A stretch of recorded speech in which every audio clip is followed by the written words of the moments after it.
Hello everyone and welcome back to the Band of Brothers podcast. I'm Elton and joining me as always is Mr Andy Palastides. Hello Elton, hello everyone. And we have a new recruit for this week, Mr Pete Hammond. Hi guys. And we are going to be talking about part 1 of Band of Brothers Currahee. Now this is the first time I've noticed that Currahee is actually the hill that they run up and down, isn't it? Yes, it's also the motto of the 506. Oh, is it? Ah, okay. Yes. Yeah. Nice. Yeah, I'm learning so much about this on this rewatch already. Last week, Elton learnt what acronyms meant, and now he's learning what Currahee is. It's a learning experience, shall we say? It is, yes. But I'm thoroughly enjoying it. I'll be honest with you, I wanted to watch at least 2 or 3 when I watched this episode. But me too, man. So I got to the end of it and I was like, oh, bugger. Gotta stop. Yeah, I need more already. And I resisted because I don't want to drink that well dry, if you know what I mean. You didn't want to fap your wad too soon. Yeah, if you want to go down that route, yeah, definitely. It's going to end up going down that route, so let's just embrace it. Yeah, so can I get initial impressions of this episode from you guys? Can I go with Pete first? Of course. Oh yeah, go for it. Right, basically, overall, well, my history with Band of Brothers as a whole, I've been with it right from the very beginning. I read the Stephen E. Ambrose book, and then because I'd heard that the series was being made, and then it came to BBC Two in early 2000s, I think it actually was released, and the BBC screened Currahee and Day of Days back to back. I'm not sure they had enough confidence in the opening episode because they were saying from the producers and makers of Saving Private Ryan, so everybody's thinking, great, it's going to be bloody and gory and full of action, and of course Currahee's not. Not that matters because it's a fucking excellent standalone episode as it is. So I watched the first one way back in 2000, whatever it was, and absolutely loved it. Fell in love with it immediately. Could pick out who was who from having read the book, and that just set me off on it. And I think, well, as I say, they played the first 2 back to back on that first night, and then from then on it was just one after the other, one a week. But yeah, fell in love with it at first sight, and that was it. Been with it ever since. And it's not an over-exaggeration to say that I watch Band of Brothers, to a season run through at least 2, maybe 3 times a year. Really, that many? Wow. And I've just started my first one for this year now to coincide with the podcasts. Yeah. So, but I was actually watching Currahee 2 hours ago. Bloody hell. Had you watched it prior to that as well? I think the last run through might have been November, actually. Right, yeah. November last year, yeah. Yeah, that seems an apt time to do a sort of run through, I suppose. Yeah. Yeah, cool. So what did you think of this episode as like a real short take on it? I think it's a fantastic piece of TV. I think the portrayal, David Schwimmer's portrayal of Herbert Sobel, is absolutely spot on. By all accounts, he nailed the character absolutely 100%. You get the impression. I mean, well, to put it bluntly, I think everybody's worked for Herbert Sobel at some point in their life. Yeah. It's just a complete. I don't want to say the word arsehole, but whilst being a complete arsehole, he was potentially and probably the most important person in the forming of Easy Company. I think essentially right from the get-go, he was the man that made them who they were. Yeah, fully agree with that. And the way that he treated them and the way that he coached them, essentially, he completely and utterly united them. Admittedly, against I would himself, say though that was despite him, not because of him. Yes, I think that's semantics a little bit, but I think they all united against him. But yes, but I don't think that was his intention. He didn't that wasn't his intention. He didn't go out saying, "I'm going to give everyone this object to hate. I'm going to be their worst nightmare, so they will all form a unified bond to beat me."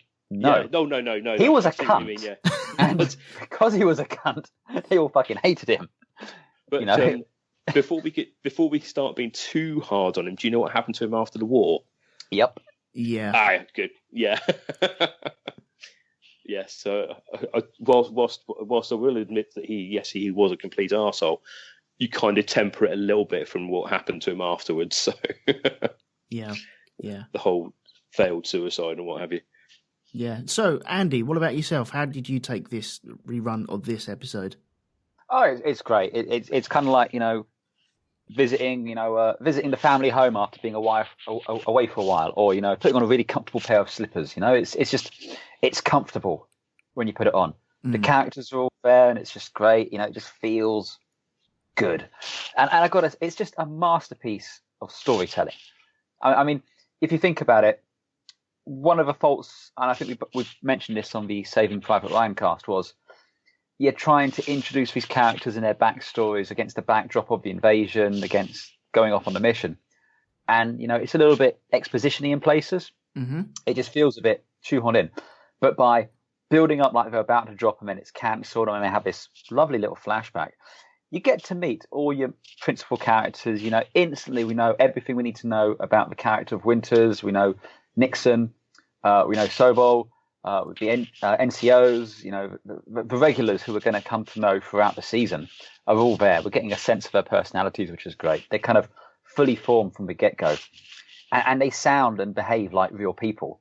You don't think these are just people reading a script. You don't think they're just going through the motions. It feels real, which is great. And I got to say, it was a stroke of genius casting David Schwimmer as Sobel, because I'm pretty sure he was still doing Friends at this point, wasn't he? Oh, God, yes, yeah. So, it was tail end of Friends, yeah. Now, the risk you have is if you cast someone who is disliked and is the hard-ass kind of drill sergeant, but if you respect the person, you kind of go, oh, he's being really tough, but it's for the benefit of the squad. He's being the the harsh parent, effectively. So if you cast someone, say, like top of my head, someone like Ed Harris in that role, yeah, he could have done everything that David Schwimmer did, but you wouldn't hate him as much. You'd have a certain respect for him. But because it's Ross from Friends doing this, he's just pathetic. He's the slimy little. Oh, you again, as they say, they'd like to, messing with grenades and accidentally drop one on him. It's that you just hate him, and yet he's in no way the worst person they're going to meet up throughout the course of a season or that. And yes, he unifies them all against him. But, he's just one of those people you really fucking hate. and I revel in hating him, which is so good. But yeah, it's the bit with the spaghetti. Oh, you mean the noodles with ketchup? Yeah, noodles with ketchup. Are they meant to be orange? But again, it's you can see throughout though. There's moments where, again, just after that bit when they're running up the hill and he's berating them all and they start singing and run by, and he stops. Now, if he was doing this for the benefit of the squad, and he saw them all coming together like that, he'd smile. He'd be proud of their coming together and doing it, and lead them up that hill as well. Yeah, but he doesn't. No, he's kind of annoyed. He's not managed to break them. The bit I always think the bit there that really really annoys him is the fact that Winters is running with them, because he was in full kit, full uniform behind the mess hall at the time, because he was obviously mess officer at the time.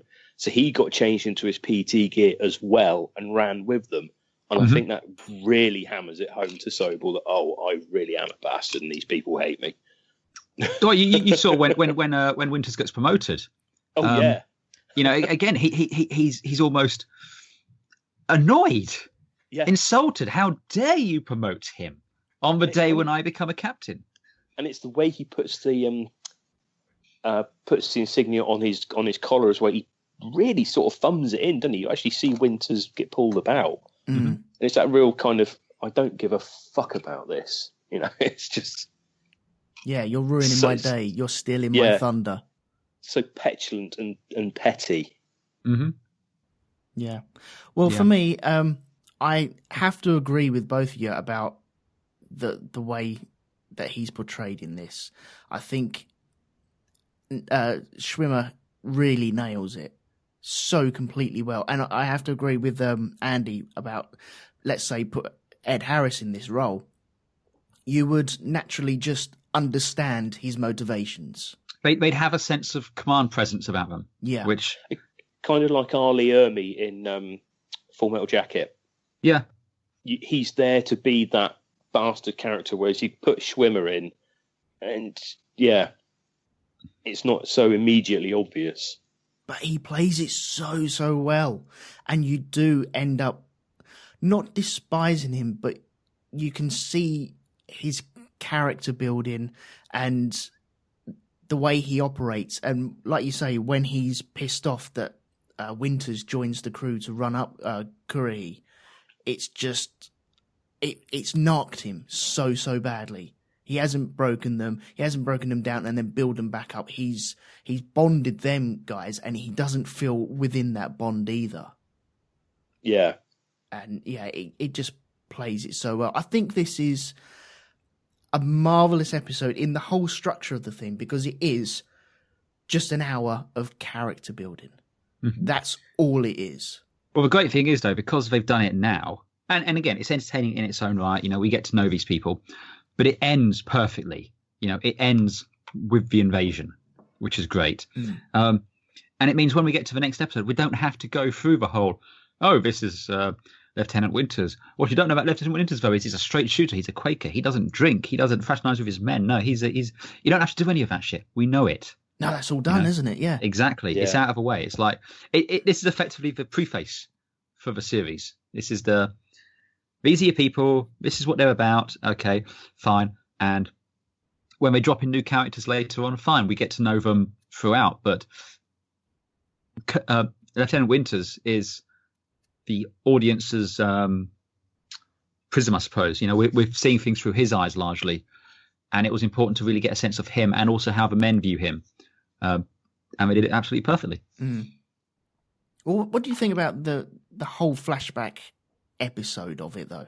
Because every series that we see has got a flashback episode of such. And we pretty much start off 5 minutes into it, hitting a flashback already. Mm-hmm. But I think it's such a good way of showing them these are our guys, and they're disappointed, and they look nervous, and they just want to fulfill their duty, and then you get to see that build up to that point.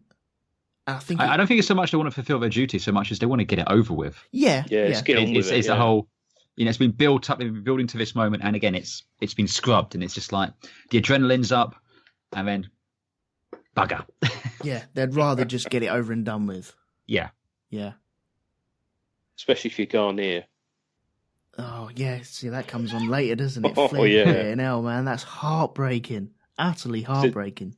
Because there's that horrible bit of foreshadowing, I mean, jumping forward, when they're on the troop ship from Brooklyn, and they're saying, where are we going? We're going to Africa. And he just says, my brother says it's hot in Africa. Just like, oh, no. Having watched it several times, you know what's coming next. Yeah. It's a bit like Hubler with the Luger. Yeah. As well. Yeah. Just, oh dear. That's tragic. Yeah. Yeah. I mean, again, this is the thing. We really get to know a lot of these characters, and again, I'm going to be careful on spoilers because a lot of people I know listening along with us haven't watched it, so let's be careful. But of course, yes. Sorry. It's just saying it is safe to say that not everyone makes it through. But you really feel for these people because you've been with them from the beginning here. Yeah. It's not like it's Ensign Timmy, the red shirt.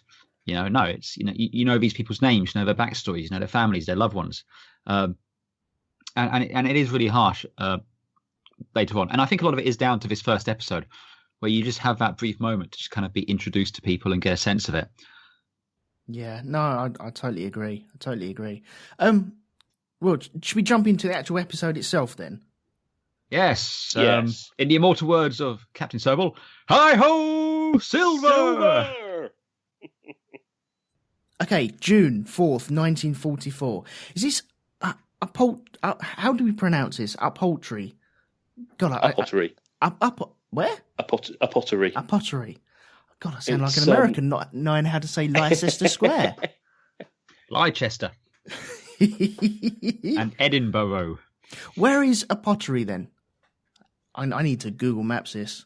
I need to know where it is. I should have done this before, but I saw it. I'm going to do it now. Why not? I'm going to see how. Pause whilst a man looks up something on Google. Yeah, I'm doing it. I'm going in. You bastards.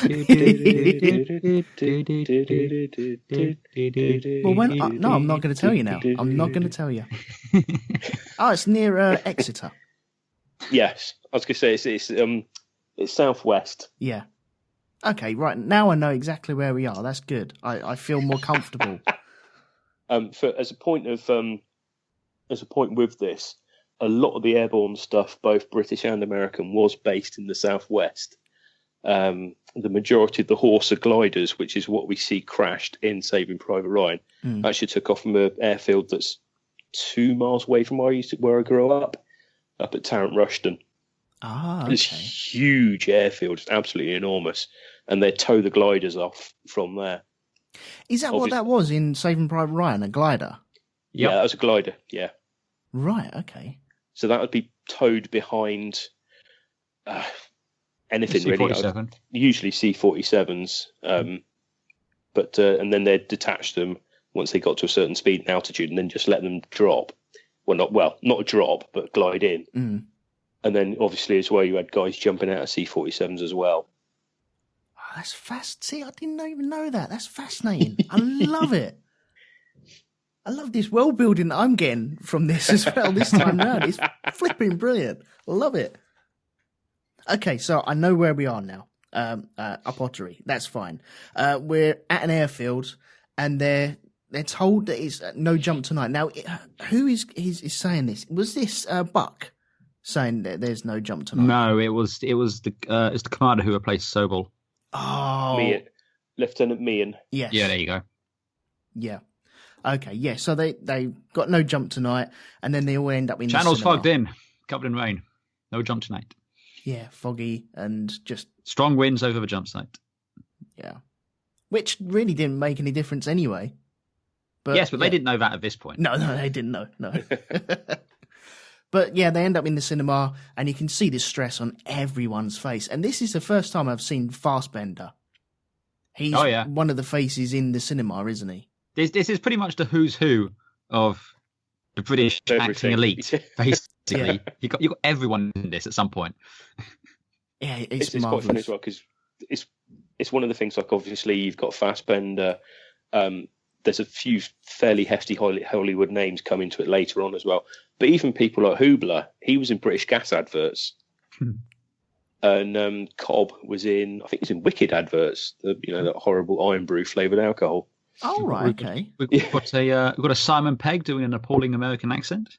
Yeah. Yeah, you just want to punch him in the face, don't you? But that's just standing operating procedure with Simon Pegg, isn't it?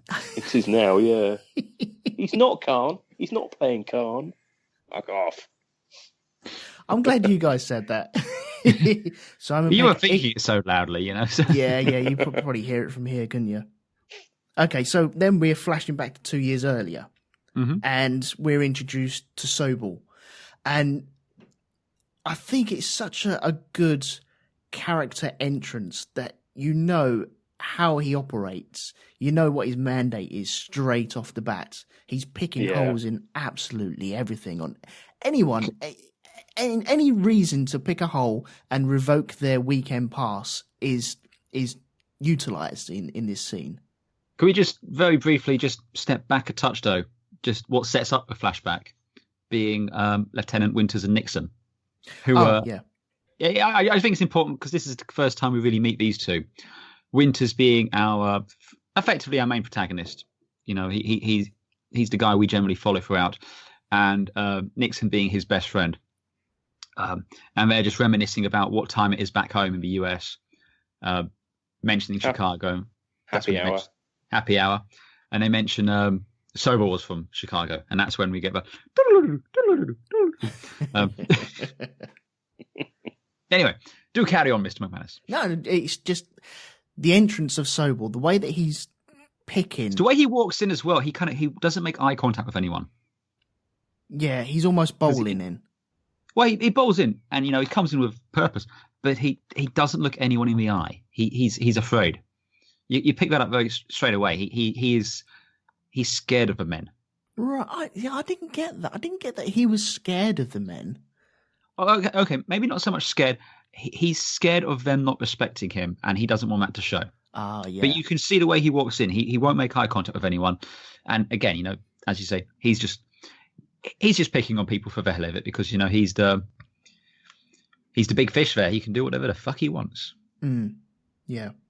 And so he ends up making, well, he makes an example of certain people for creases in their trousers, for dust on their wings, lint as well. Yeah. I'm still trying to figure out what he managed to pull off the Lipton's chevrons. It boggles my mind. I don't know, maybe a bit of fluff. Yeah.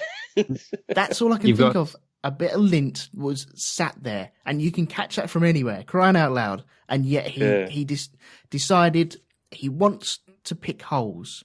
A rusty bayonet. It didn't look rusty to me. No. Also, to be fair, I mean, if you're going to go and fight the Germans, it is the risk of them catching tetanus really forefront on your mind? I'm just thinking the bayonet sticking in the guy's gut's going to do him in long before the tetanus does. Well, I'm thinking, I suppose you want everything to be tip-top. He clearly wants his Easy Company to be the best of the best of the best. Yeah. He wants everything ship-shape. He doesn't want them to be best of the best for them. He wants them for him. Yeah. Or rather, he wants looks to be good. Exactly. It's recognizing that he made them the best of the best. It is because of him that they are, which is why I said they became the best despite him, not because of him. No, I agree with that. Yeah. But he's set his stall out, and we know exactly what type of character he is straight away. I think it's just brilliantly written. But within really 3 is. lines, we know he's a massive cunt. Oh, yeah. Well, yeah, we find out that when he goes all hi-ho silver, he's running up Currahee. Yeah. Private White, is he the guy that stumbles? I think so, yeah. There was a Private White. Do not help that man. Oh. Yeah. That's Skip Muck. Oh, okay, fine. Yes. He twists his ankle and he goes, "Do not help that man." Yeah, and they do. Surely that's against everything that you want to teach your men, though, isn't it? Don't help your men. You want them to help your men and pull each other through working as a team. Yeah. But I think he wants to weed wisdom. out. He's looking to weed out even any infraction that he can. Anyone that creates a weakness in the armor, he wants to weed out. I think it's more. I think it's just more. It's if you are, it's a classic abuser thing. If you're random with how you distribute your abuse and people can't anticipate it, you have carte blanche to do it whenever you want. Mm. And if it's a predictable pattern to it, you know how to avoid it. It's again like they said when they're giving everyone shit for why did you have a crease? He goes, "There's no crease in my trousers. He was just doing it for the sake of it." He goes, "Yeah, but don't give him a reason." But this is the point. You don't need to give him a reason. He will find a reason. Yeah, that's true. Yeah, there are those type of people, aren't there? You don't have to. I suppose I can be like that a little bit. I'm such a dick sometimes, and yet I don't need to be given a reason to find an excuse to either go off on one or create a problem, and yet I will manifest to that and work it out myself. And yet there is a problem here, which didn't exist 10 minutes ago, but it's here now, and it's here to stay. Oh yes. So yeah, we're all running up Currahee. He does the hi-ho silver straight away. Oh yes. Makes you hate him even more, doesn't it? Oh. And because it comes back later a couple of times. Yes, he does it beautifully in the UK, but we'll come to that. Oh God, yeah. And there's remarks of it being 23 minutes. They're looking at getting up to the top of the hill within 23 minutes. Yes. You got Winters making it up there. You got other people making it up there, and he's really, really pushing them as hard as he can. But later on, we find out that it can be done even quicker, or he's insisting on other people doing it quicker. Yeah, he gets Gordon to do it in 15 minutes, I think, doesn't he? Yeah, and that's top and back as well. Jeez, he's turning into an utter arsehole straight away, and I can see why the people hate him for it. Oh yeah. There is some validity in that method, especially in basic training. Again, we see it in Full Metal Jacket and in films with drill sergeants. They break you down to build you back up. But what Sobel's doing is he's breaking people down, but he's not building them back up. Yeah, he's trying to mold. Well, I don't even think he's breaking them down. He's just annoying them.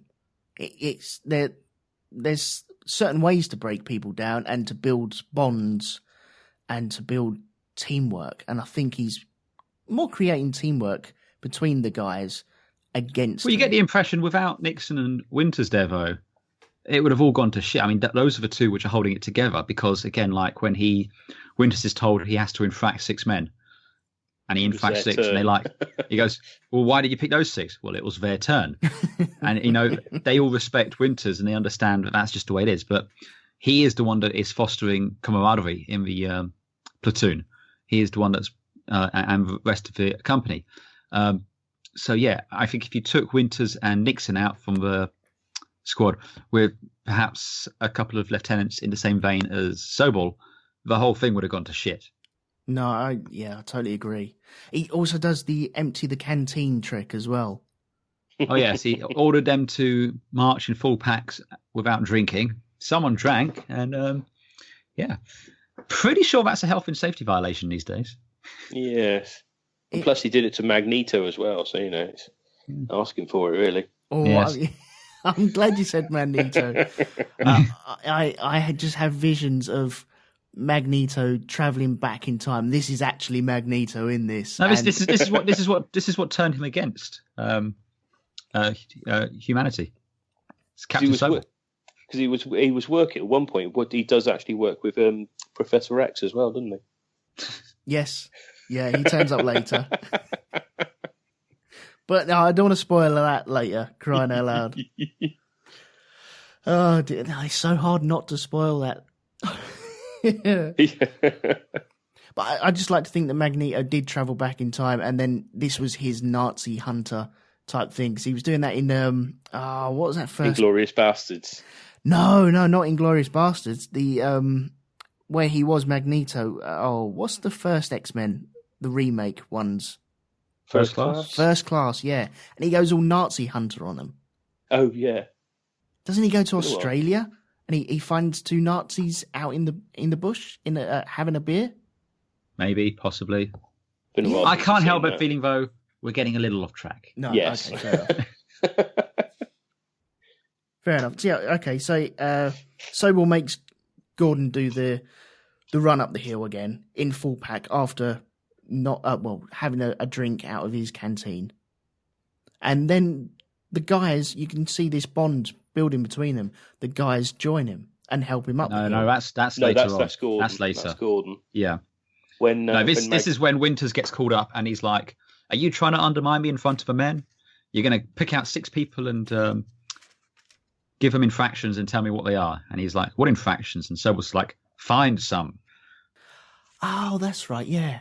So why did Gordon get sent up the hill then? Because he was in. Later on. Yeah, he was in full. We don't see what he did to deserve it, but that's later on. But later on, he gets sent up to do it, but we're not told why. He's just picked on for whatever reason, and that's when you see the other men joining him. Right. Okay. Fine. When Fassbender does the upending of the canteen, he makes the entire company do it. Mm-hmm. So everybody suffers for Fassbender's supposed mistake. That's right. Yeah, they go out on the midnight run, don't they? And Yeah, that's when Captain Sobel hates Easy Company. No, he doesn't hate Easy Company. He just hates you. hates you. Oh, who's that? That's Bull, isn't it? That's Bull Rounderman, who then pops up. This is it's ridiculous. Who then pops up as Abe in Walking Dead Yep. with the worst ginger hair ever. Yeah, but that was in the books, though. Yeah, I suppose. But no, that's when it really starts gelling. Is when you can see, because Winters is marching with them on the midnight run, and that's where you can really see the sort of camaraderie is really starting to build between him and the men. Mm. So he's acting as a buffer between them and Sobel. And he does a bloody good job as well, doesn't he? Oh yeah, he really does. I think he... You'd almost say he's a bit of a Mary Sue if we didn't know that this is largely true. Yeah. Yeah, I'd agree with that, yeah. Would we class it as cliche then? I don't think we can call it cliche because, again, this is based on a real person. It's based on an autobiography, effectively. Mm. It is true. I mean, it might be embellished to a certain extent, but this isn't just one person telling their story. This is from everyone who's in Easy Company telling the story, and this is largely what we know from how he was, Richard Winters was. But all I'm just saying is, if you took it in isolation, if you didn't know all of that, and you just saw how he is. The men love him. He's a competent officer. He doesn't drink. He does everything right. That he could come across as a bit of a Mary Sue, but he's kind of played to perfection. Yeah. Well, he's playing the game, isn't he? He's reading Sobel so well, and knows the guy is so well, and that's just where leadership just makes itself clear. He's just rising to the top, isn't he? And it's not want of leadership. It's just it naturally progresses into that position. It's just too easy. Nature abhors a vacuum. They had a massive vacuum where there was no leader. Yeah. So he stepped into it.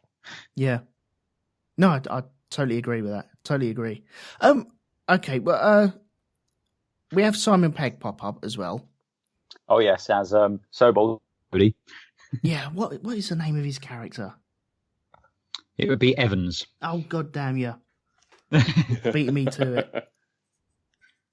Yeah, he pops up. He's not Sobel's lackey, but I suppose it can be seen as that. He seems to be his attendant. Mm. Or something like that. So it's while he's going through looking for contraband in the mess, in the barracks, turning things over, he's there with a notepad, just jotting notes and stuff like that. Oh, and he finds the porn.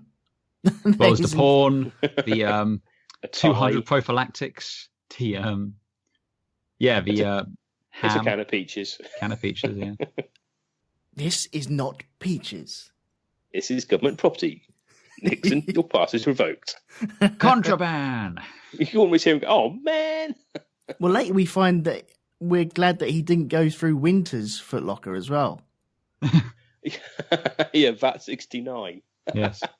Which you can buy now on Amazon. Well, still buy now on Amazon. Oh, can you? Yeah, I had to look earlier. Ah, okay. I mean, it's 18 quid a bottle. It's not too bad. That's not too bad. And, okay, so we have Sobel pinning Winters. Sobel gets promoted, doesn't he? What's he promoted from and to? He's from lieutenant to captain. Okay, and that is just because of has someone moved out of the way, or is this just a natural progression that he's made? I think it's largely natural progression. It's by Colonel, what's the guy's name? Sink, who is played by the guy who's an actual military advisor and was also in Saving Private Ryan. They'll die. That's the bloke. But anyway, I just think again, Easy Company is performing exceptionally well. And presumably it was a case of he's been in service long enough, it's time to promote him. And with him going up, there's a space for Winters to be promoted as well. And like you said earlier on as well, Sobel doesn't like this. The way he's offended. Yeah. even though that he knows if he's promoted, then someone has to be promoted below him. And yes, but I suppose you could almost argue he has some narcissistic tendencies. Some? Who's Sobel? Yeah. I was being diplomatic, but yes. Perhaps not as much as certain world leaders at the minute, but still. Oh, jeez. Don't go there, man. Honestly, don't go there. No, we're not doing that. No, we're not going there. But all I'm saying is that the attention was taken away from him in his mind. Yeah. Well, he's just as well. Not he's just, but he gets his revenge. Almost, you could call it revenge, because he's going, oh yes, well, I like spaghetti, because he's put Winters on The mess detail. Yeah, mess detail. Yeah. And immediately taking him into a non-combat role where he's, a combat role where he excels and leading the men, and off you go make tea. But Winters is so good at this because it's just, okay, yeah, if I have to do this, then I won't rise to your bait. He's just, I will do this and I will do it well. Yeah, and I will be the best mess hall attendant that you have ever had in your life. No, don't overestimate how important it is for a decent mess. The army marches on its stomach. Well, yeah, exactly. And I'll tell you, the men will... I think it was partly to try and sabotage the bond between Winters and the men by giving them all that spaghetti, and because they're not going to know that Winters was told they weren't running. All they're going to see is they were fed spaghetti from Winters, and then they went running up Currahee. Oh, see, so I view it as an attempt for Sobel to drive a wedge between the men and Winters. Yes. Yeah, and try and... Sorry, carry on. Oh, just try and pull himself back into the ranks and maybe point fingers at Winters. Well, it's just he's jealous of the bond. He doesn't like it, so he wants to drive a wedge there. And this was how he decided to try it. And that's why afterwards, when you see them running up, people are being sick and aren't doing it, and he's berating them, they start singing with Winters running alongside them, and that's when you get that. He is giving them some shade as they run up that hill. That is one salty motherfucker. Yeah, there's people spewing up the hill. Yeah. Oh, but they're not stopping. That's the thing. No. They're not stopping. He's really tried to screw them over, and yet they're not stopping. They're still going for it. They're going to drop their load. They're singing. Yeah. They're singing as they go. They're united. They're getting up there, and it's just like, well, yeah. What are you going to do? Yeah, he's a massive dick, really, isn't he? Oh, yeah. Massive dick. But yeah, I love the fact that the last shot in the canteen is of Sobel looking at Winters. Winters is just grabbing another pot, either going to wash it up or dish it out or whatever he's going to do. And you feel that Sobel's got one over on him, and now the guys are going to resent Winters for creating this spaghetti incident. And yet then he's got his PT kit on and he's with the guys. He's caught up with them, and he just flashes past Sobel, and Sobel catches him, sees him, and he's like, oh, fuck. The plot moves on to Fort Benning, and this is where they're going to be earning their wings. They're taking their jumps for the first time. They're jumping out of a static plane to begin with. Is that right? Yeah. They do some static training on the ground, which is just learning how to land without breaking your legs. Yeah. But I mean, after that, then it's off into the aircraft. I think there was a couple of steps between the two, but for the purposes of storytelling, they just skip them. Yeah. There is now there's a step in between the two, but I'm not 100% sure if there was back then. No, I think back then there was a high platform you had to jump off of with a rope or something. Yeah, with a winch. Yeah, because I know they do that now. Because I've done it, but I wasn't sure if they had it back then.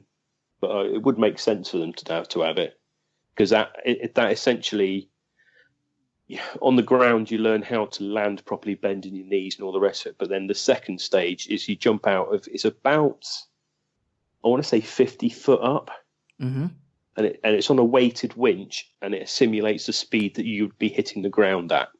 So obviously, if you jump off like from 4 foot or whatever it was they were at, the speed that you hit the ground is going to be massively different from if you're actually parachuting. So this simulator actually gives you the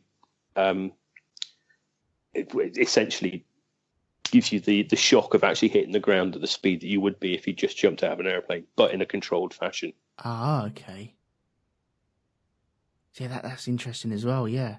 I would have thought they would have worked their way up to different level platforms anyway, but is it worth a montage in this? I don't think it... No, doesn't add anything, so... No. There is a montage later, though, isn't there? You need a montage. I'm sure there's... Combat training. Yeah. Combat training, yeah. Yeah.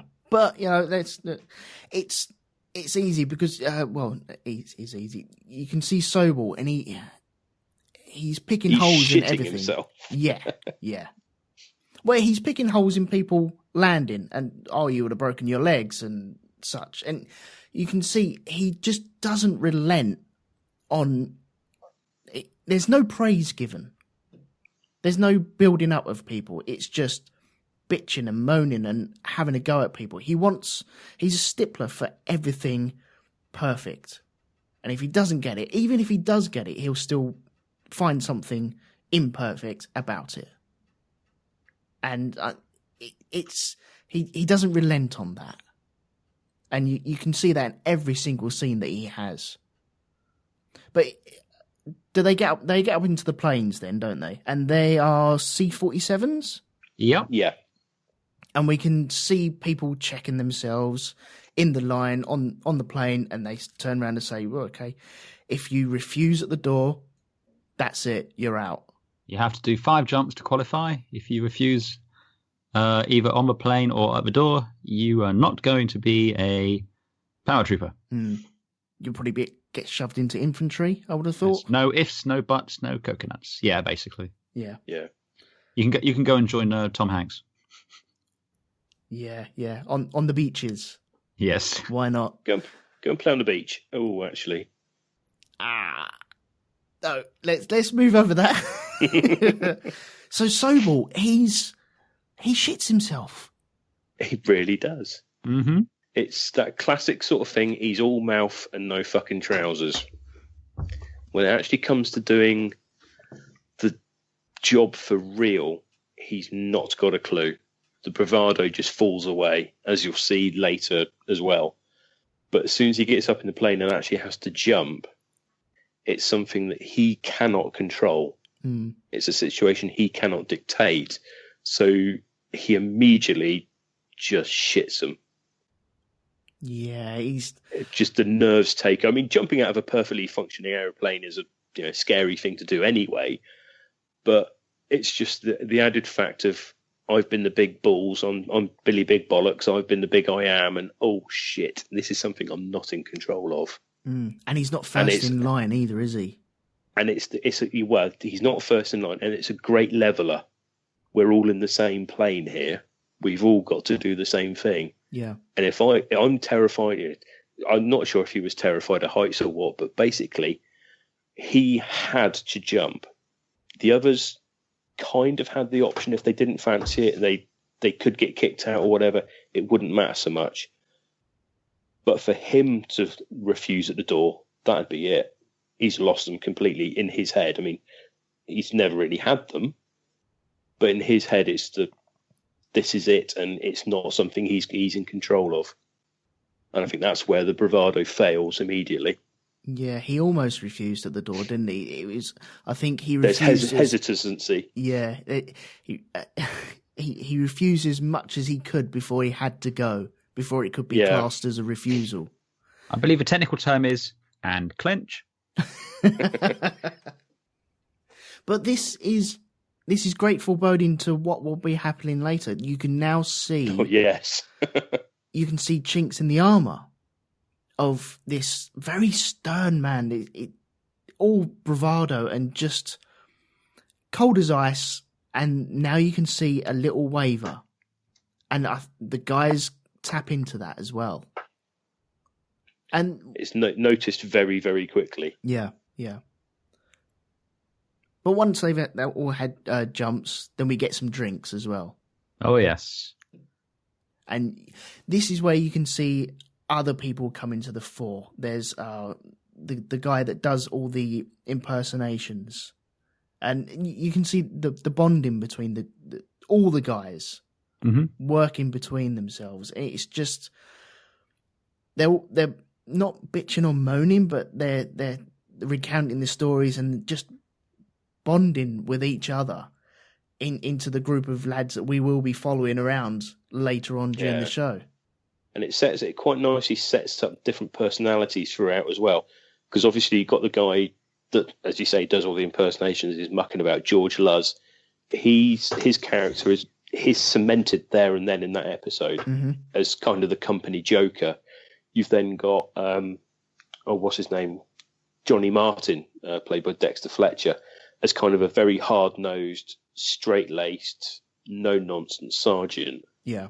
Got people like Bill Garnier, who's seen as kind of a bit of a wild card as well, quite outspoken, and it's all very nicely setting people up as it goes through. Yeah. It's very well done. Oh, yeah. Superbly done, yeah. Okay, so we've had the drinks. We move on to June. We get Colonel Sink coming though as well. Tells them all, "I'm proud of you." Yep. Oh, sorry. One more thing there. That's also when you find out that Currahee is actually the motto as well. Yes, yeah, because that's when Dale Dice says it. Yes. Ah, okay. Yes. I want you to have fun and remember our motto: Currahee. Yeah. And they all say Currahee. Noticeably absent, one Captain H. Sobel. Yes. Yeah. Not even partaking in a drink or anything like that. One doesn't mix with the commoners. No, I suppose not, no. One is in the officers' mess drinking sherry. Mm. Well, he's not drinking whiskey, is he? No. Okay, so they move on to Camp... Oh, Mackle. Camp Mackle, yes. Yes. 1943. So this is ground exercises after they've actually parachuted in. This is learning their orienteering and such. This is combat training. This is tactics. This is, ambushing and stuff like that. They're engaged in a war game, it would seem, because we have the adjudicator present. Yep. And this doesn't go down well. Well, it starts off going well. Yeah. And then somebody panics and loses their cool. Mm-hmm. He starts going, "We're lost, we're in the wrong position." And Winter's, they're in this lovely little foxhole where, they've got clean line of sight, perfect ambush position. And then he's looking at the map going, "No, we're wrong, we need to be over here." And Winter's like, "Look, just chill. They're going to come in sooner or later, we'll just kill them then." But he's like, "No, we have to go this way." So off we go. And they get ambushed. I think the phrase is, "They're just out there. Let's go get them." Yeah. I believe the technical term is FUBAR. It certainly is FUBAR, that one. Yes. So they all get ambushed, wiping out 95% of the squad. Yeah. So were they in the wrong position, or is it just because Sobel's inability to read a map? Even if they're in the wrong position, probably because of his inability to read a map, doesn't matter. And this comes, again, this isn't so much as a spoiler because it's just historical fact. But when you're doing airborne drops, the odds of you landing where you're supposed to are about 1 in a bajillion. So, you need to improvise, you need to think on the ground. And we're getting a sense here that Winters is a much more capable soldier than Sobel is. As well as a leader, a capable soldier.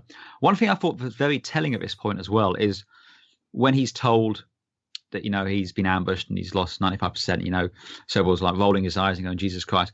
He then turns around and points, I have to presume, a loaded weapon at I was three going to people. say the exact same thing. And it's just like, dude, he's not got a clue. That is what we generally term as a no-no. Yeah, that is a massive no-no. Yeah.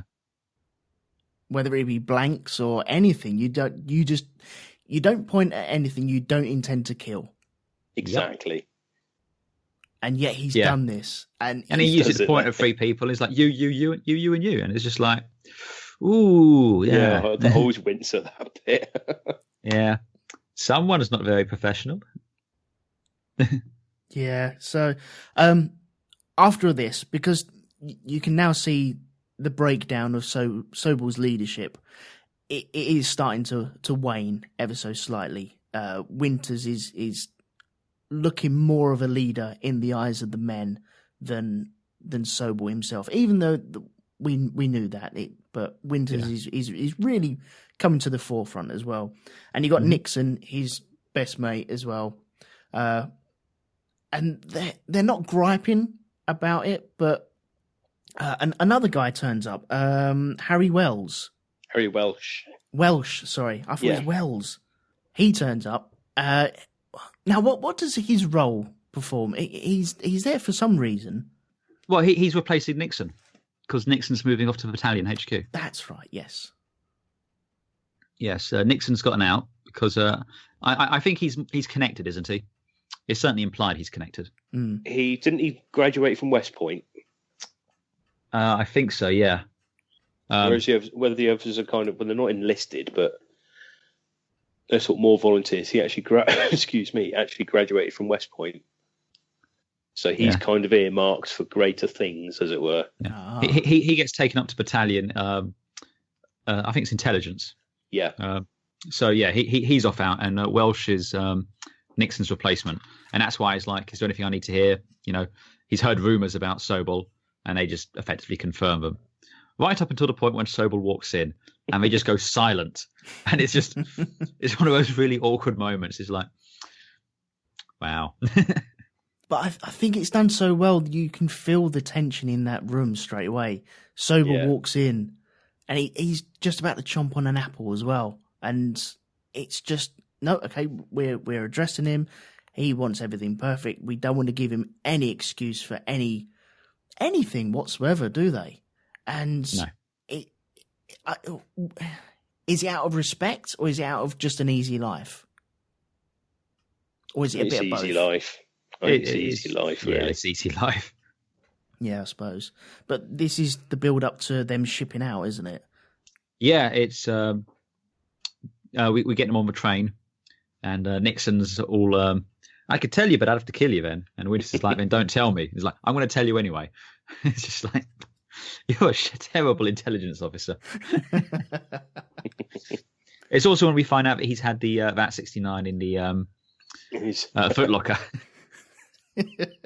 Which is a hint of something to come later, or something we've already probably noticed already about him relying on a tipple or two. He's a bit of a lush, isn't he? Mm. Yeah, he requires it, shall we say. Yeah. And that does come back later, doesn't it? Quite spectacularly, yeah. Yeah. But again, let's just remember, not everyone who's listening's watched this. Not everyone's... No. So... I know, but I think we can see where that's going even from that point on. We can do, but I just think I think it's a little, especially in this first episode. That's if it were me, I wouldn't bring that up at this point. Okay, right, okay. I will leave it there. I will leave it there. We get the at the shipyard, and then we get a narration from Sobel himself.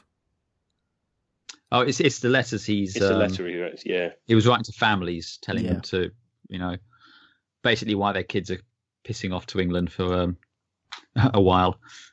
Yeah, I did write it down. Shall I read it out? Only if you could do it in the voice of David Schwimmer. Oh, I can't do that. No, that's not going to happen. I can do Chandler, but... I don't think that works. That's fine, yeah. Do it in the style of Chandler.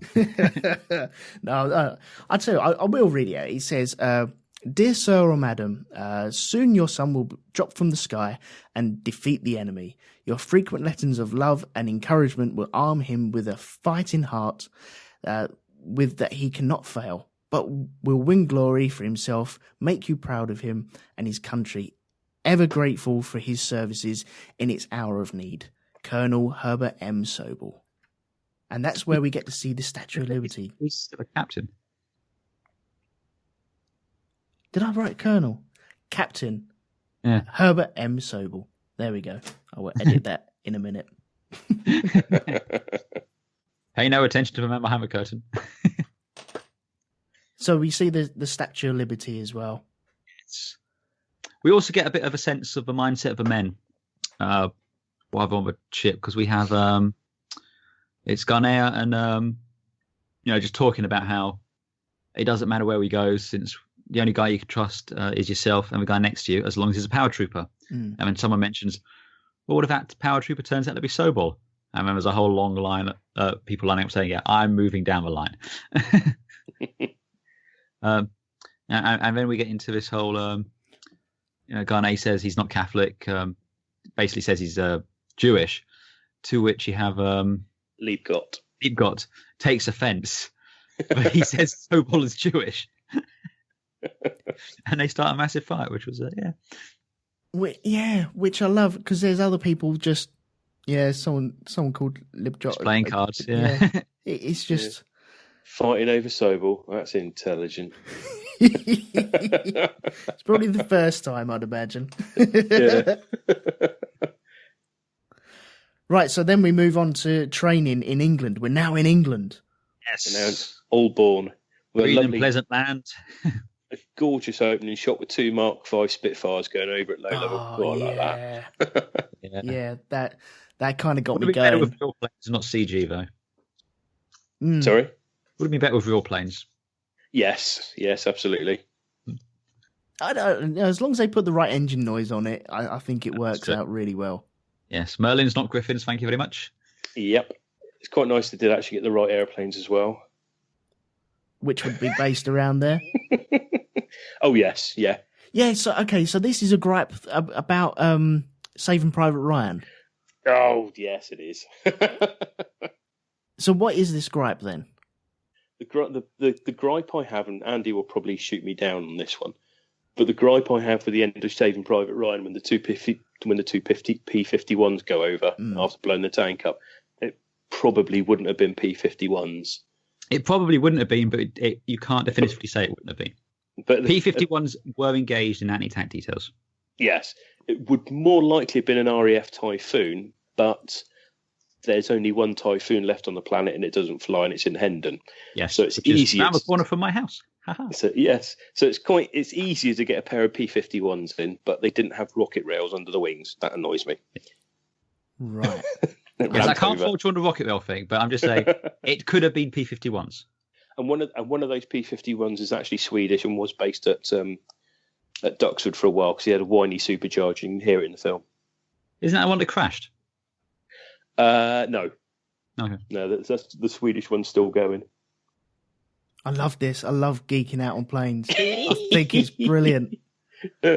It's been years since I geeked out on planes. I've dropped off the radar on planes for so many years. So I can just listen to you guys talk about that for ages and ages. I think that's brilliant. But one thing I will say for Band of Brothers, generally speaking, it gets its planes right. Right. Oh, yes. Well, I'll tell you another. You want to geek out about planes? Yeah, this is taking it to a nerdy level, right? When you see the C-47s and they have the invasion stripes, which were the black and white stripes painted on the wings. Yeah. Whenever you see those depicted on replica aircraft, someone's painted up their plane to look like so-and-so, they're always very neatly masked off lines and everything. Yes. Whereas what actually happens is ground crews just got mops and paint and just slathered the paint on. So they were really rough up close. And the C-47s in this have that effect. It looks like really someone's... rough, isn't it?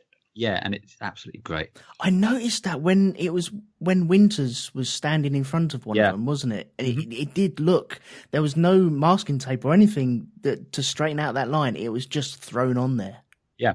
Which is exactly how it was done, because they only added those invasion stripes like a day or so before the actual operation, because it was a last minute identification thing, because they didn't want to tip their hands to the Germans, so they started sticking stripes on their aircraft. Right. Okay. So these are genuine invasion stripes. Well, yeah. The idea was then, if you you got your forces down there. You see a plane flying overhead with stripes. It's a good guy. You don't have to shoot it. Whereas if it doesn't have stripes, shoot the bastard. Right. Okay. This is fascinating. I love all this shit. I fucking love it. And then the Germans decided to do the same thing. No, it didn't. Oh, they didn't. Oh, okay. I thought you said they did. No, they could have done if they'd been tipped. Okay. Yeah. But again, we digress ever so slightly. Yeah. No, I love. Yeah. Maybe we'll geek out on other stuff later on. That's cool. Oh yes, that's cool. So we're training in Auburn, England now. Yes. And Sobel's late again. He's in the wrong place and he's late. And yes. It looks like Winter's got a, would you call it a company or a platoon? A platoon. So Winter's platoon. has got a platoon and Sobel's got a platoon. Mm-hmm. And they're going after an objective to get somewhere before the others. It had to take a crossroad, wasn't it? That's right, yeah. Yes, yeah. To guard a telephone box. Yes. There was clearly a telephone box there. I thought they had to capture the man on the bicycle. Yeah. You've got me, goddamn. Yes. Bloody hell. And, okay, so Sobel is... I just love this scene. It is possibly great. One of my favourite scenes in this episode where Sobel was running up. He's like, why is there a fence here? There's not supposed to be a fence here. Oh dear! And one of the guys, I forget who it is because they all look the same at the moment. But he's like, "Well, we could go over it," and his reaction is, "I know we can, but why the fuck is he here?" And you can see he's. That's what you got. Simon Pegg there as well. Just like, yeah, he's the one that says we could just go over it. Is that Simon Pegg? Yep. I didn't recognise him there. Yeah. Oh man. See, another thing for me to pick up next time round again. Yeah, so he sends his group of men over behind some bushes. Yeah. And this is where we get Luz. Doing a fantastic impression. Oh, Major Horton. Yeah. It's just genius. It makes me wet my pants every single time. My favorite line. My favorite line is just, "Now that dog just ain't no hunt." I love that. I absolutely adore it. And so, who said that? I think it's Major Horton, sir. Did he join us? I think he's moving between the companies. That's just genius. That. But it's once again, it's good character building for Luz. We know that he's the Joker now in the whole crew that we're going to be seeing. And he's easily led as well. Oh, yeah. Maybe not easily led, but easily goaded into doing stuff like this. And it just works so well. Well, and again, they're all exacerbated that he's lost again. Yeah. And they just want to kind of get on with it, But yeah, it's a great, fun little scene. And again, David Schwimmer just sells this incompetent sycophant so well. Oh yeah. So they end up cutting the fence. And we get the hi-ho silver thing again. This is genius because you have Winters falling into position and you have a bloke on a bicycle coming down the road and them coming over and taking the crossroads. And the guy on the bicycle just gets blocked every single turn he goes.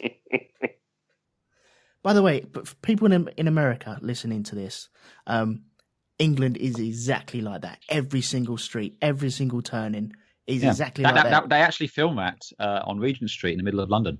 Exactly. That's what it is like. Piccadilly Circus. That's what Piccadilly Circus is like. Hi, rush hour, yes. Yeah.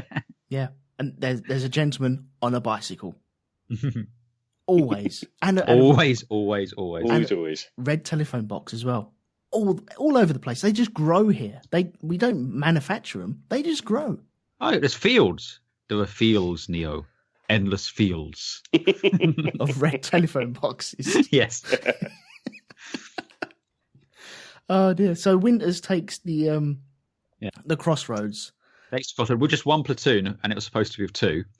And then while they're set up, you hear, "Hi ho, Silver!" And Sobel and all that come charging down. And you get that great line from the guy on the bike says, "Is that the enemy?" To which he replies, "Yes," in a manner of speaking. It's the tip of the hat then, isn't it? It's just... Yeah. Oh, it's beautiful. Beautiful. Do you reckon Sobel will get away with shouting "Hi ho, Silver" while on actual tactical offence out in the field for real life? I bet he thinks it makes him sound like a real badass. He'd get the first hi out, I think. I think hi! The ho. And the rest would just be gargled blood. Yeah. Yes. Oh, what I also like about that as well, the old boy on the bicycle, when they, at the end of that scene, the look on his face, it's kind of, I've been here, I've done that. Sort of, I was doing this 30 years ago in France, sort of look about him. Oh, do you know what? I didn't even think about that. It's kind of haunted. Yeah. Like, we've been bombed, we've been having the shit bombed out of us for the past 2 years. Was it 1943 at this point? We've been bombed and all the rest of it. I was doing this 30 years ago. There's a real kind of resignation on his face. Yeah. Yeah, I hadn't even thought about that. Wow. Oh, well, we're giving you something else to think about. Yeah. That is. Yeah, that's. Oh. Ooh. I've got chills up my spine now. Thanks for that. That is haunting. That is really haunting. Wow. Okay, so next scene we have is cows in the field just wandering around. Just wandering about. Because some idiot cut a fence, apparently. Why did you cut that fence? Major Horton told me to. Major Horton told you to cut that fence. Yes, he did, sir. Major Horton told you to cut that man's fence. Yes, sir, he did. That fence that you cut, you were told to cut that by Major Horton. Yes, he did. He's in fucking London. Yeah.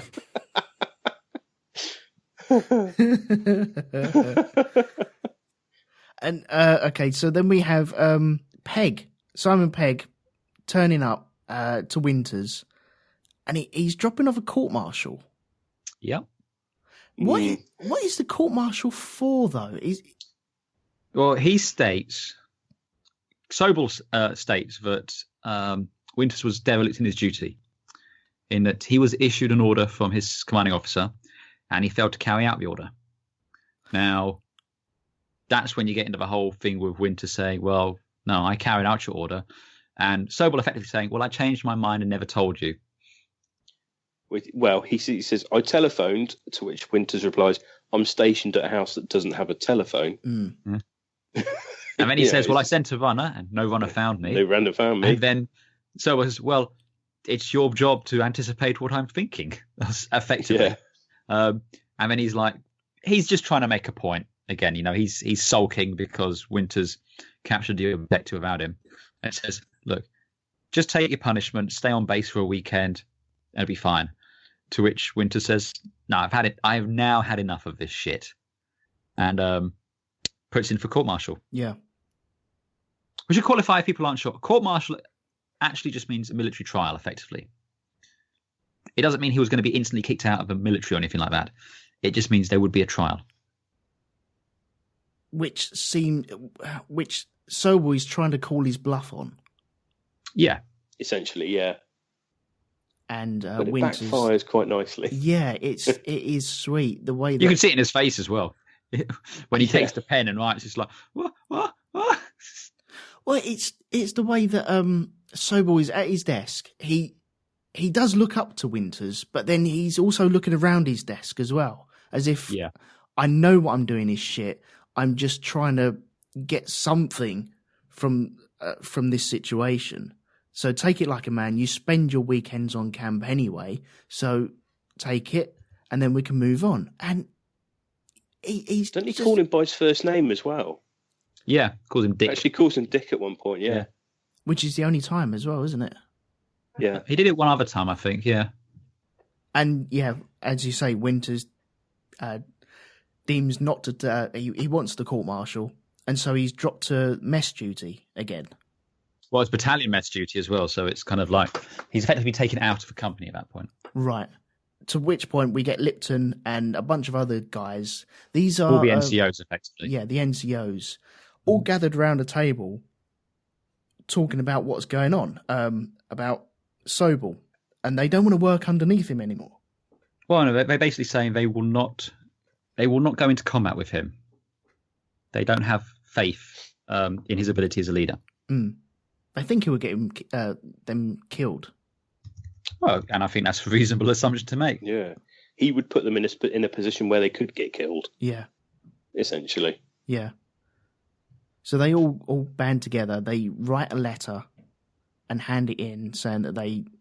I can't remember the exact words that were written on the notes, but they're all writing exactly the same words, aren't they? They're just signing it with their own names and sticking it in, and it goes up to. Is it the Colonel? Goes to Colonel yes. Zink. Yeah. Mm-hmm. Who then busts them all down. Not all of them down. Oh, a couple of them down, sorry. He dismisses Harris. And busts Ranny down to private. And the rest of them he kind of just lets them carry on because, as he says, I'd have you all shot, but we are on the eve of the biggest bloody military thing ever. Yeah. But this is pivotal in Sobel's military career. Mm-hmm. Yes. Surely. Yeah. Because absolutely. This is the point at which, obviously, Commander going to hear the rumblings of, this guy's fucking useless. And then all of a sudden, for all of the NCOs working under him to say, no, we're not working for him. We've got no confidence in him. That's the point at which Colonel Zink's going to go, right, we need to move this guy sideways, which is exactly I think what they do. Yeah, they'd have been aware for a while, I would have thought, of Sobel underperforming, shall we say. It's just, they knew what they were doing. It was like, we don't want you leading troops into combat, so you can go and torment some new recruits. Well, it wasn't even recruits, was it? It was training. It was chaplains and doctors and sort of porters and anyone else who might need to parachute in who isn't in combat. So Oh, okay. So he's going to find it a lot harder to bully them, basically. So it's not even infantry that he's going to train. So potentially it's going to be people that are higher ranks than him as well. Yeah. Ooh. Bloody hell, man! That's a proper kick in the what's-its. But I think with the guys getting together and handing in these letters, and also that added to the 95% death rate of one of the tactical missions that they did, it's just too much for the Colonel to take. And step aside. We'll just move you over there.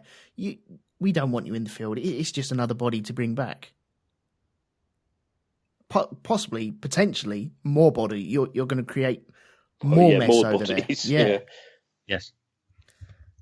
And there is that, and again, it's just this isn't the sort of like Wellington's army or Nelson's navy where you can effectively have an incompetent commander and just throw bodies at the problem and have people do it. They don't have that level of resources anymore. So if all of Easy Company refused to serve under him, there wasn't a huge amount they could do. Well, America was serving two flanks as well, weren't they? They were in the Pacific at the time as well, weren't they? Yeah. And so there was limited men available. And plus, in a unit like the Airborne, by definition, it's a much smaller unit. Yes. It's tight knit. It's elite of the elite. Right. Okay. So Sobel leaves. Winters salutes him, and he doesn't salute back. No. That's just a. He might as well stick two fingers up. Oh, effectively, it's massive. I mean, again, we have to understand. I don't know what the situation is in the US, but in the UK, when you salute an officer, you aren't saluting the officer, you're saluting the crown. Mm-hmm. Saluting the king or the queen. I assume it's something similar in the US. You're saluting you're saluting the rank, not the person. I think you're saluting the uniform. Yes, but it's disrespectful. And again, it just shows how petty Sobel is. But there you go. That's the man we've come to know and love. Yeah. And and all is right in the world at that point because he's fucked the fuck off. Yeah. He's off playing with his dinosaurs. Yes. We were on a break. I was wondering who might bring that up. Yeah. So this brings us full circle back to a pottery then. Yeah, we're back there with the invasion called off for the night. We also, we pick up that thread and we find out that Garnet's brother has been killed in Monte Cassino in Italy. And they go, do we want to tell him this, right before the jump? It's like, well, if it was me, I'd want to know, but, what's going on. But as fate would have it, he finds out anyway because he accidentally picks up the wrong jacket. And then, in a bit of a dick move, it must be said, reads a personal letter that wasn't addressed to him. But do you think he did pick up the wrong jacket, or do you reckon it was made so he had to pick up the wrong jacket? No, I just think he picked up the wrong jacket. I don't know. I reckon I think he's actually said in an interview as well that he simply just picked up the wrong jacket. Yeah. Oh, okay. That's why, again, because this is largely based on true events, it's one of those things that just happens, And yeah, he picked up the one. That's how he found it out. Then we come to probably my favourite scene and sequence in the entire film is the next day, they're finally getting ready again to do the jump. And you got all the men with all their packs lying down in front of the aircraft waiting to go.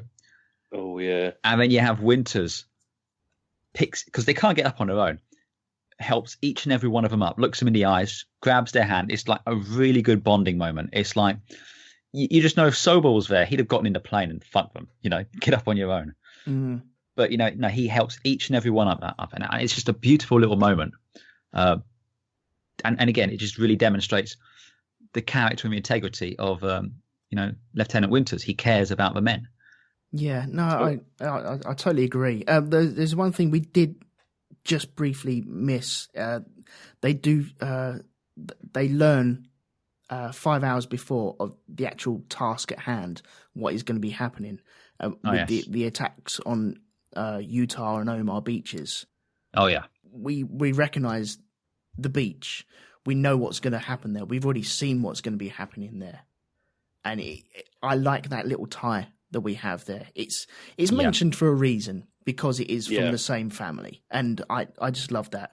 But I totally agree with Winters grabbing every guy, pulling him up, looking him in the eye, just works so well. It's just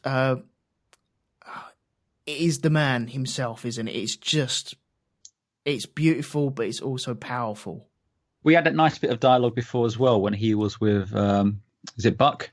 The new lieutenant who's come in. And he's like, he'd been gambling with the men. And he doesn't see what the problem is. But then Winter says, never put yourself in a position where you could have to take from these men. You have to give them everything. And you don't want to be in a position where, if you win gambling, you're taking money off them or anything like that. But yeah, it's just true leadership there.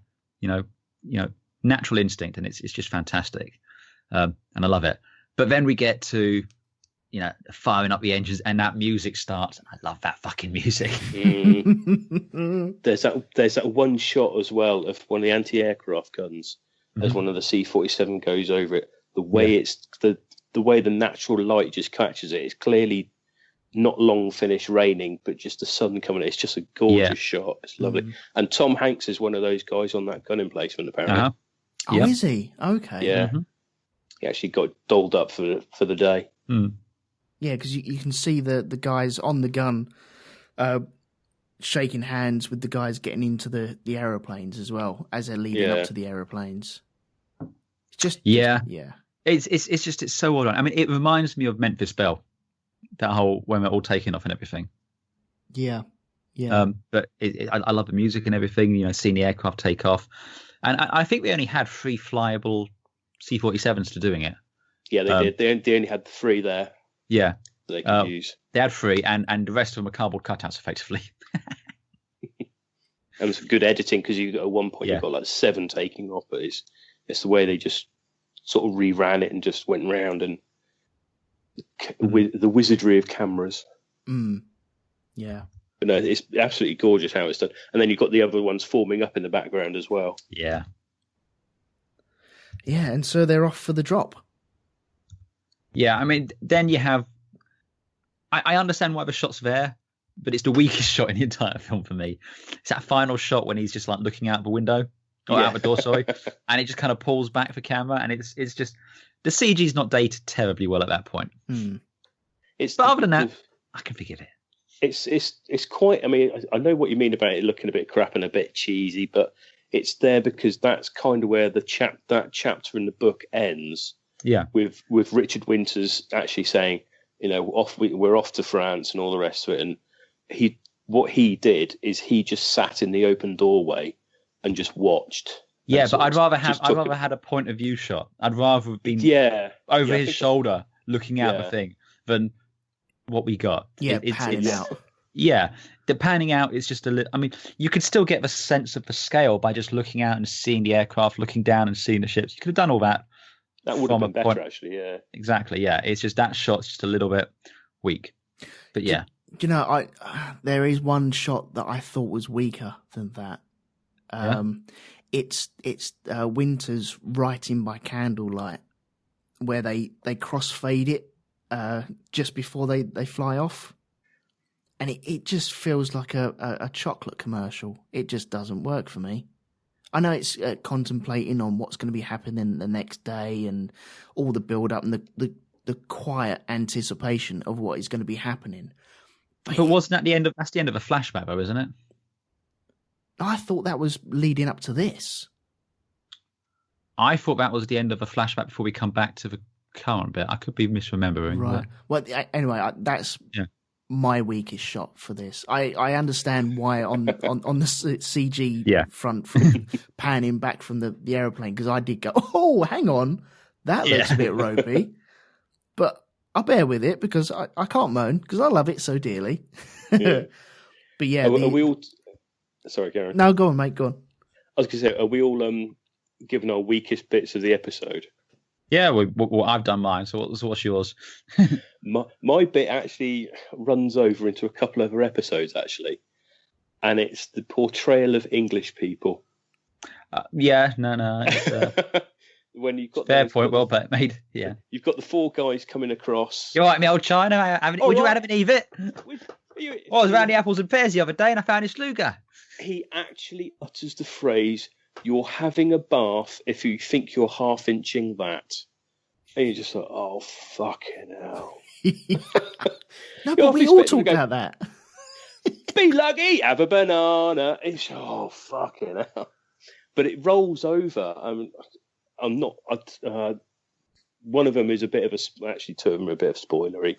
But I will just say the portrayal of the British in Band of Brothers is appalling.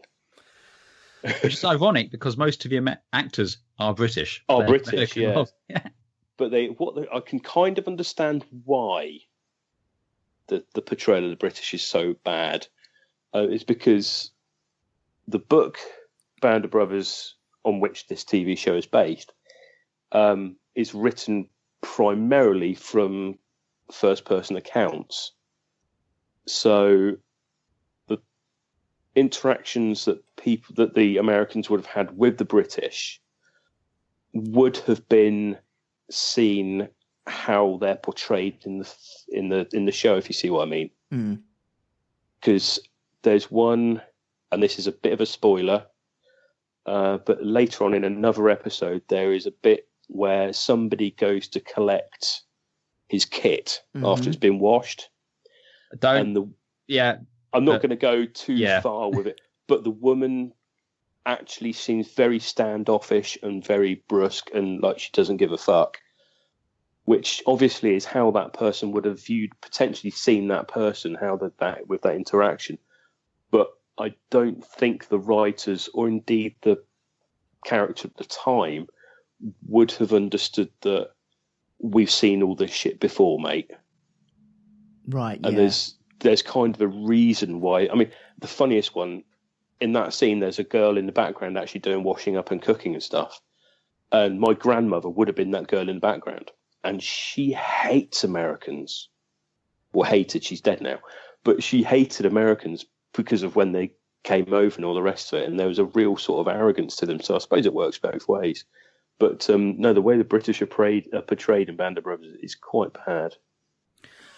I would say.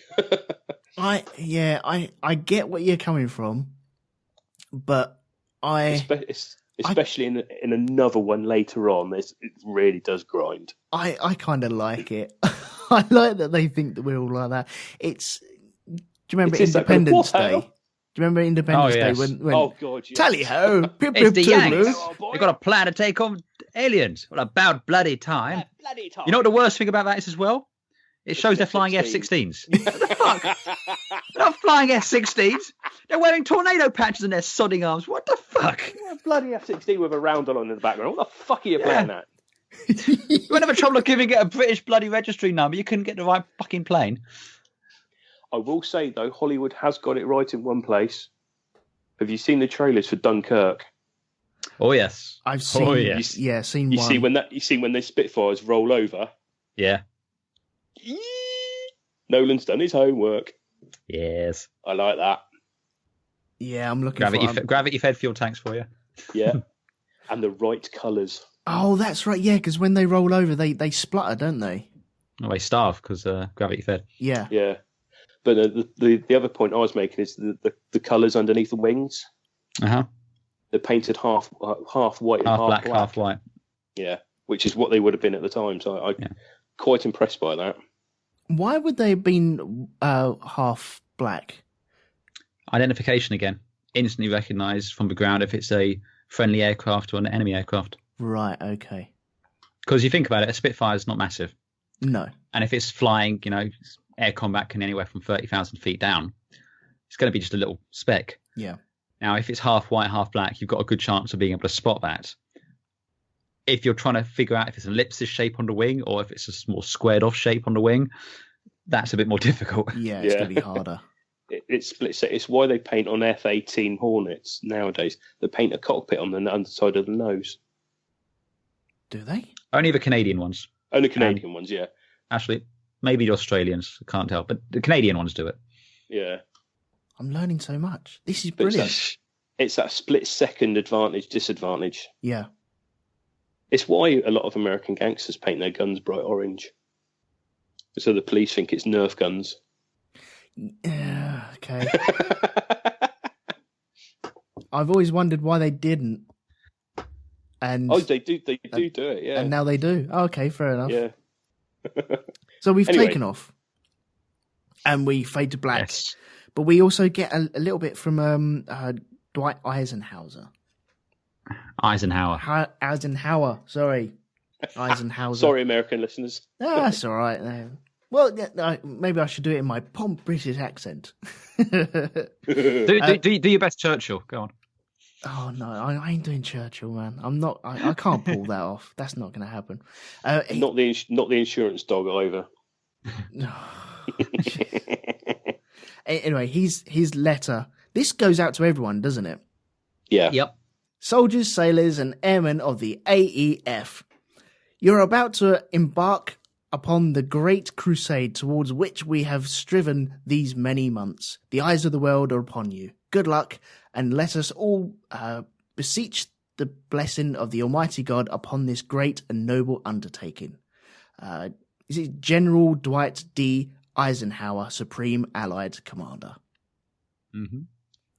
And there ends the episode. It does. So we're on our way. We are. Excellent. Final thoughts on the episode, because we got a bit of feedback, or a piece of feedback. I'll tell you what, I'll do the feedback first before we do final thoughts. Sure. Okay, this comes from Doreen Kelly. Hey, Keldor. That's right.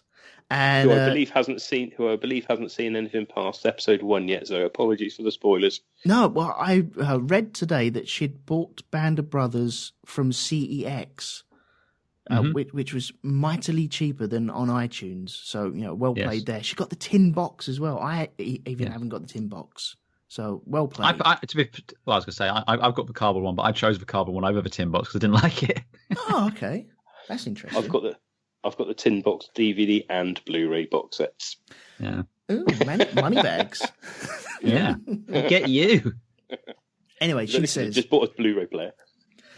She says, hello, Andy, Elton and Andy. And Pete, of course. Firstly, I really enjoyed your review of Saving Private Ryan. Thanks for doing this podcast. I have memories of watching it with my dad before I left home, but I had never returned to it until now. The theme tune is amazing. I watched the title sequence and thought that's how you do a backstory theme. I'm with Mr Jim Moon. Title sequences are rubbish these days. The shots were very cinematic. Some shots were quite Hollywood, like when everyone was watching the planes leave. I doubt military would be happy about that. But it fits the storyline wonderfully. I like the shots of the Statue of Liberty when Easy Company were leaving on the troop liner. Better than a lot of shots of the Stars and Stripes. Sorry, I didn't mean to upset the American listeners. I think the Statue of Liberty was a good choice because of her parallel in France. I was amazed to see Ross from Friends in this episode. Hated his character. And I remember Damian Lewis, though. His character seemed very sincere and he followed the spirit of the regulations rather than the letter of the law. Anthony, my husband, and I also spotted Simon Pegg too. Thanks again. There we go. Well, thank you very much for that, Doreen. Yeah. And she's right. The intro, the title sequence of this is fantastic. Mm. I love it. The music's amazing, and it really does feel like, period footage. Yeah, it does. Yeah. Well, HBO have been consistent in doing quite long intros anyway on everything that they do. Their intros do tend to be very good. It's like the Game of Thrones one. Oh, the best one for me is Westworld. I was going to say Westworld as well. Westworld is so good. Yeah. Okay. I'm still trying to remember what my favourite one would be. I do like the Game of Thrones one because they add to it as they go through. Yeah, it depends on the episode and what you see in it. Yeah, that's true. The Sopranos one, I think, was my favourite. Yeah. But there we go. Anyway, I think she was also right in about Damian Lewis and Winters and his character. She said it seems very sincere. He follows the spirit of the regulations rather than the letter of the law. Very much so. Yeah, I think very much so. That's perfectly put, I feel. If you read interviews that he's given and watch interviews that he's given, you very, very strongly get that impression from him. Mm. Really do. Yeah. Yeah, I believe he met with Winters before filming as well. I've actually got, and if I remember, I'll put them up in the podcast group. I've actually got photos. A mate of mine, Andy Mulvihill, sent me of all the cast members meeting up with the people they play. So quite a lot of them did. I mean, what's his name? Can't think of the chap's name. The guy that plays Lewis Nixon. Can't think of the bloke's name now. He actually went and lived with Lewis Nixon's widow for a month. Oh, Livingston. Ron Livingston. Ron Livingston. Actually went and stayed with Lewis Nixon's wife for a month. Really? Yeah, just to get a feel for the man, as it were. That's amazing. But if you look at how, and again, I can't remember the actor's name, but the chap that plays Bill Garnier, not only does he look a spitting image of him, but he walks like he did as well. Yeah, and you can see that as he's walking with his parachute on after he's found out about his brother. Yeah, the way he just inhabits that, I say character, but he just is Bill Garnier for that. There was a definite love for making this as true to life as possible from the character's point of view. I mean, if you look at... because there's a quite a few of the characters are an amalgam of several different characters, especially if you read the book. Things happen to certain people in the series that actually happen to 2 or 3 people in the book. Right.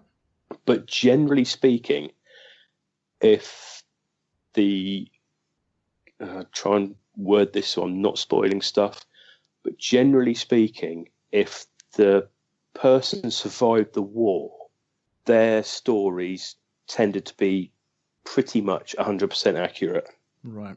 And I think as well, and again, if you look at these photos, if I remember to put them up, a lot of the actors played.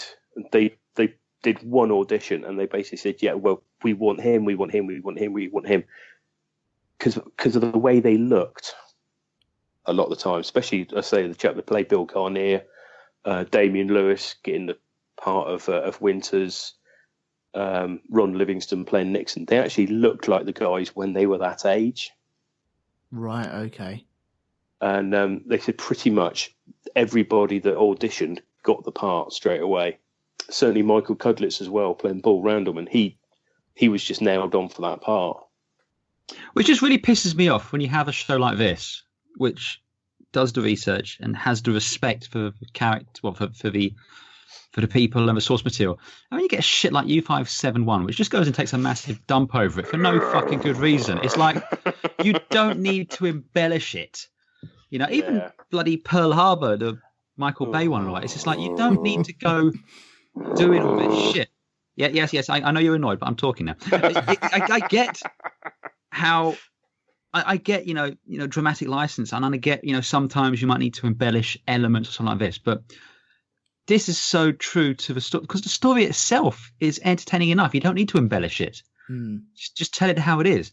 And yeah, it's when you have something as good as this, or as we saw with Saving Private Ryan, it's which, although it's not directly based on a true story, it's true to the spirit of the story, if you will. I just find those other things, just unforgivable. Bollocks. Yeah. Insulting, really, isn't it? It is. Really, I mean, to be honest,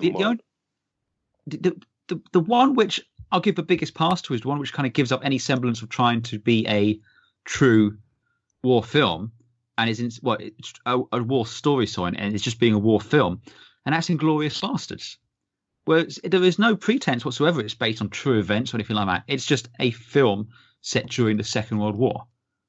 That's it. It's like, yeah, I'm fine with that. It makes no bones about it. Oh God, no.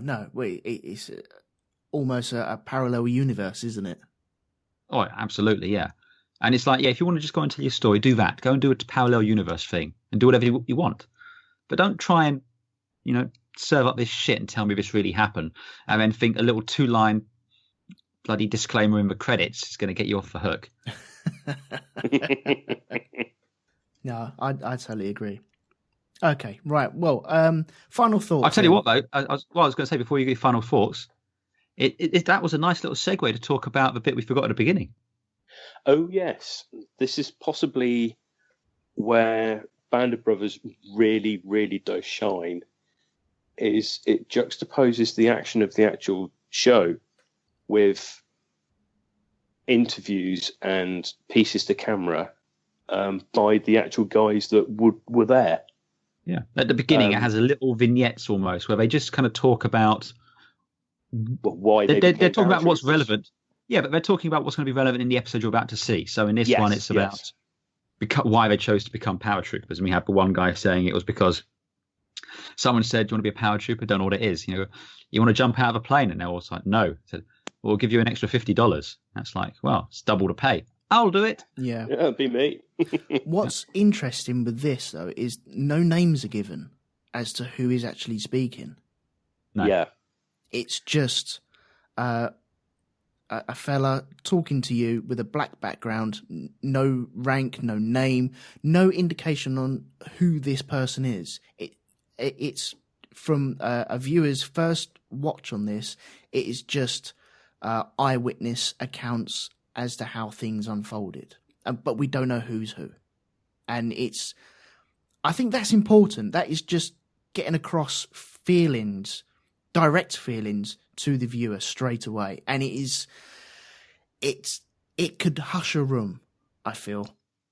Oh God, I would happily, I'd happily just watch 4 or 5 hours of those interviews, quite happily. Yeah.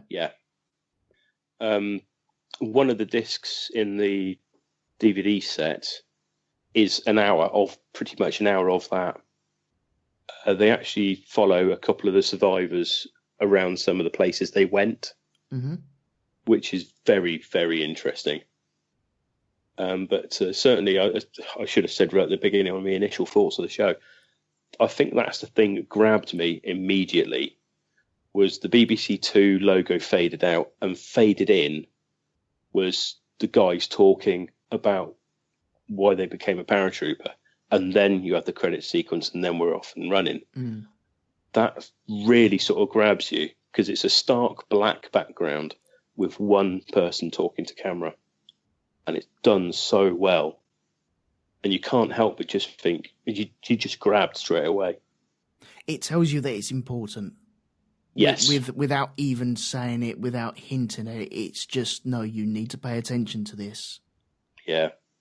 And it's just beautifully done, I feel.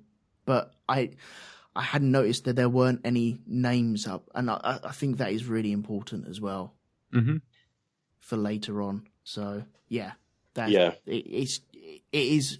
I should have really brought it up at the very beginning. That's just a misstep by myself, and I will correct that next time. We all forgot it. Yeah, we will have Elton taken out and roundly beaten later on. Yes, please. I will not enjoy. What do you mean? But... Yes, please. That's a little bit. That was a bit too quick, wasn't it? Oh, damn! Yeah, a bit too quick. Oh, yes. Oh dear. No, we will amend that for next time we're out. Definitely. Okay, so final thoughts, guys. How do you think this first episode went with setting the scene? Perfect. Yeah. And Andy, can I have 2 words? Well, I'll give you more than 2 words. As I said at the beginning, it's a perfect bit of storytelling. It's very, very, very clever.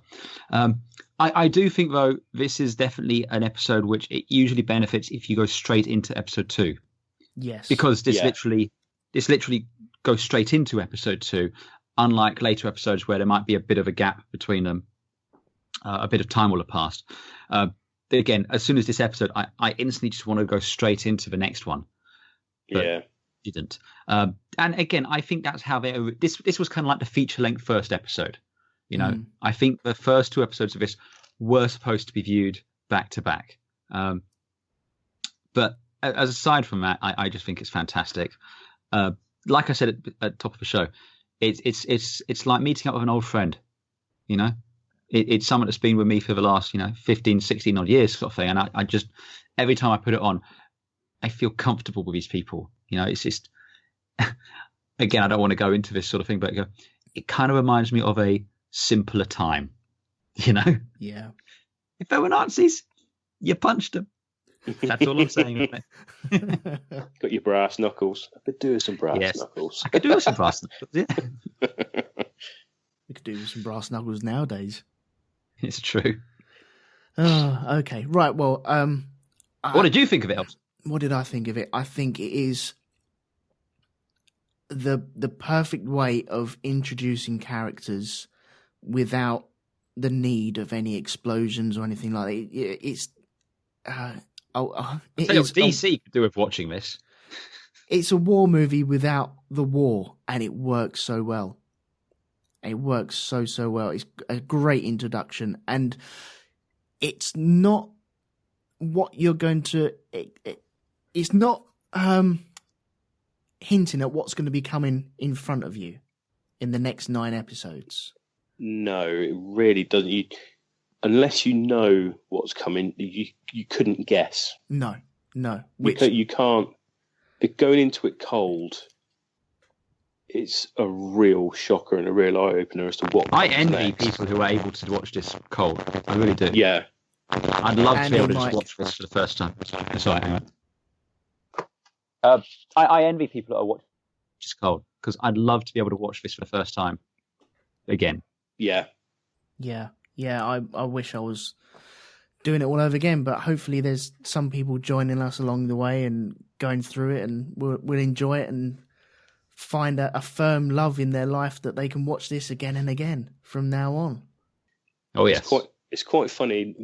Whenever I watch an HBO show, whether it's Westworld or Game of Thrones or whatever, that initial HBO static black and white sting with the music, no matter what I'm watching, that then goes into the Band of Brothers theme, and it always, Game of Thrones. I thought it was going to be, it's that HBO logo is always followed by Band of Brothers. Do you know, in my head. I'm going to cut you making that noise and then just splice it onto all my other DVDs now, because you are now the voice of HBO coming on my TV. That's it. You are the... Okay, so episode 2, part 2. Next time we'll be recording. It's the episode Day of Days. Do we give a little hint to what's happening? I think if you saw what happened at the end of this episode, you're going to get a pretty good guess. Okay, I will give you one line. Easy Company lands in Normandy, but is scattered across the region and away from their designated drop zone. There we go. So we'll leave it at that. That is what's happening. It went a bit foobar. Yeah, everything. In fact, the next episode is why Tom Hanks spends the entire film looking for Easy Company, while the rest of them. Yeah. Yeah. No, that's good. Okay, so thank you to Andy, as always, for joining me for Band of Brothers podcast. My pleasure, sir. And thank you to Pete for recruiting, joining us for this episode. And I'm sure you'll be turning up at other points throughout our course of doing this podcast. If you'll have me, thanks for having us on. Yeah, might do. I don't know. Yeah, we see how it goes, I suppose. No, thank you very much, gentlemen, and we'll catch you again next time. Bye-bye. Bye. Ta-ra.